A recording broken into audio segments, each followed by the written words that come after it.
Good morning बच्चों। आज हम लोग नया टॉपिक देखेंगे, अलंकार। तो यहाँ समझिए, अलंकार का सबसे पहले अर्थ क्या होता है।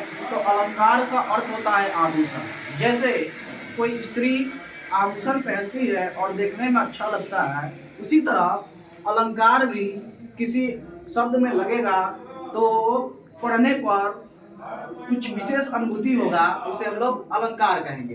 तो देखिए, हम लोग सबसे पहले परिभाषा समझेंगे कि अलंकार किसे कहते हैं। तो काव्य की शोभा बढ़ाने वाले तत्वों को अलंकार कहते हैं। काव्य का अर्थ क्या होता है, तो आप यह समझिएगा, काव्य का अर्थ होता है कविता। यानी काव्य की शोभा बढ़ाने वाले तत्वों को हम लोग क्या बोलेंगे, अलंकार। यानी जो कविता हो और उसको अगर पढ़ने में जो अच्छा लगेगा, यानी जो शोभा बढ़ाएगी, उसे हम लोग क्या बोलेंगे, अलंकार बोलेंगे। तो हम लोग अलंकार, इसके बाद हम लोग आगे समझेंगे कि अलंकार के कितने भेद होते हैं। तो अलंकार के 4 भेद होते हैं। ठीक, एक को बोलेंगे शब्द अलंकार, दूसरी का को बोलेंगे अर्थ अलंकार, 3 में बोलेंगे उभय अलंकार और 4 में बोलेंगे पाश्चात्य अलंकार। ठीक है, तो इसको हम लोग बारी बारी से समझने का प्रयास करेंगे कि शब्द अलंकार किसे कहते हैं और अर्थ अलंकार क्या होता है। तो इसी में हम लोग फर्स्ट में हम लोग देखेंगे जो शब्द अलंकार है वो किसे कहते हैं। तो यहाँ समझिएगा, काव्य में चमत्कार को शब्द अलंकार कहते हैं। यानी चमत्कार का अर्थ हो गया इमेजिंग, यानी कुछ अच्छा करना।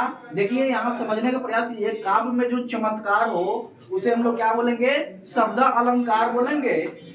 शब्द अलंकार के मुख्यतः 7 रूप होते हैं जो निम्न प्रकार के हैं। ठीक है ना, एक को बोलेंगे अनुप्रास, दूसरी को बोलेंगे यामक, 3 नंबर को बोलेंगे सलेश। उसके बाद आगे हम लोग बढ़ेंगे तो पढ़ेंगे इसको वक्रोक्ति। उसके बाद 4 नंबर में पढ़ेंगे पुनरुक्ति प्रकाश। उसके बाद आगे बढ़ेंगे तो पुनरुक्ति भास और विप्सा आदि पढ़ेंगे। तो हम लोग एक में देखेंगे अनुप्रास जो है, अनुप्रास किसे कहते हैं। तो यहाँ देखिएगा, व्यंजन वर्णों की आवृत्ति को अनुप्रास कहते हैं। अब ये बताइए व्यंजन कितने होते हैं। तो टोटल व्यंजनों की संख्या 33 होती है। उसी में हम लोग देखेंगे कि व्यंजन वर्णों की आवृत्ति को हम लोग क्या बोलेंगे, अनुप्रास बोलेंगे। जैसे एग्जाम्पल लिखा हुआ है, एक तुलसीदास के दोहा लिखा है। क्या लिखा है आप ध्यान से देखिएगा, बदऊ गुरु पद पदम परागा सुरुचिरित सुभाष सरस अनुरागा। यहाँ देखने का प्रयास कीजिएगा। यहाँ देखिए प और द, यहाँ क्या लिखा है, प और द, और यहाँ भी लिखा है प और द। तो यहाँ देखिए क्या आपकी पुनरावृत्ति हो रही है व्यंजनों की, प और द और प और द, दोनों में पुनरावृत्ति हो रही है। फिर हम लोग आगे बढ़ेंगे तो यहाँ देखिए स और र, और यहाँ भी लिखा हुआ है स और, यहाँ भी पुनरावृत्ति हो रही है। तो इसका मतलब ये क्या है, ये जो परिभाषा लिखा है बिल्कुल सटीक बैठ रहा है।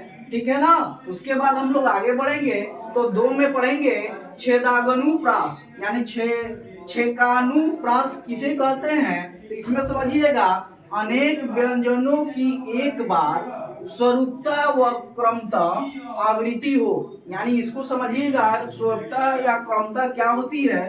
तो यहाँ देखिए एग्जाम्पल से हम समझाए हुए हैं। जैसे हम लोग लिखे हैं तुलसीदास के एक और हम दोहा लिखे हुए हैं, बदऊ गुरु पद पदुम परागा सुरुचिरी सुभाषा सरल अनुरागा।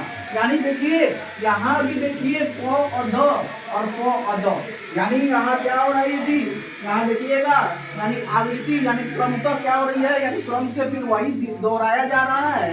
फिर यहाँ देखिए स और यहाँ भी स और, यानी दोनों जगह दोहराया जा रहा है, दोनों लाइन में। यानी ये भी आपका व्यंजनों की क्या हो रहा है, यदि बार बार दोहराया जा रहा है। उसके बाद हम लोग आगे बढ़ेंगे तो 3 नंबर हम लोग यह समझेंगे कि वत्यनुप्रास, यानी वत्यनुप्रास किसे कहते हैं। तो यहाँ देखिएगा, अनेक व्यंजनों की अनेक बार स्वरूपता व क्रमता हो।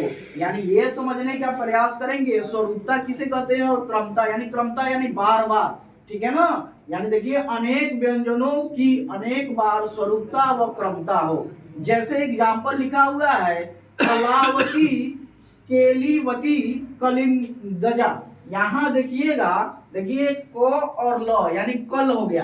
तो देखिए कल यहाँ दो बार, एक बार यहाँ क अल और यहाँ क और ल, यहाँ दो बार कल की प्रयति हो रही है, आवृत्ति हो रही है, और एक बार और देखिए को अल यानी एक बार अलग दिख रही है। तो यहाँ दो बार आवृत्ति हो रही, यानी पुनरावृत्ति आप कह सकते हैं। उसके बाद हम लोग 4 में बढ़ेंगे तो पढ़ेंगे लटानुप्रास किसे कहते हैं।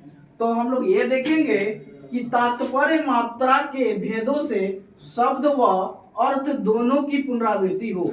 यानी यहाँ समझने का यह प्रयास करेंगे कि देखिए यहाँ एग्जाम्पल क्या लिखा है, लड़का तो लड़का ही है। यानी समझने का प्रयास यह करेंगे कि यहाँ लिखा है लड़का, यानी एक यहाँ लड़का और एक यहाँ लड़का, दो लड़का लिखा हुआ है। एक लड़का का अर्थ होता है जो सामान्य लड़का, यानी सामान्य लड़का किसे कहते हैं, जो हम लोग टाइप के हैं। और दूसरे का क्या हो गया जी, लड़का ही है, यानी स्वरूप बुद्धिशालिनी गुण संपन्न लड़का। यानी जो लड़का है उसका क्या होगा, यानी समान लड़का से उसका गुण क्या होगा, संपन्न होगा। यानी उसको हम लोग विशिष्ट लड़का के तौर पर हम लोग लेंगे। तो ये हम आपका अलंकार का फर्स्ट पार्ट लेके आए हैं। इसके बाद अलंकार का सेकंड पार्ट होगा। तो इसको क्या करना है बच्चों, आपको स्क्रीनशॉट लेना है और अपने कॉपी में नोट डाउन करना है तथा उसको याद भी करना है। मैं 1 मिनट के लिए आपके स्क्रीन से हटता हूँ, आपका इसका स्क्रीनशॉट लीजिए अपने कॉपी में नोट डाउन के लिए। जय हिंद।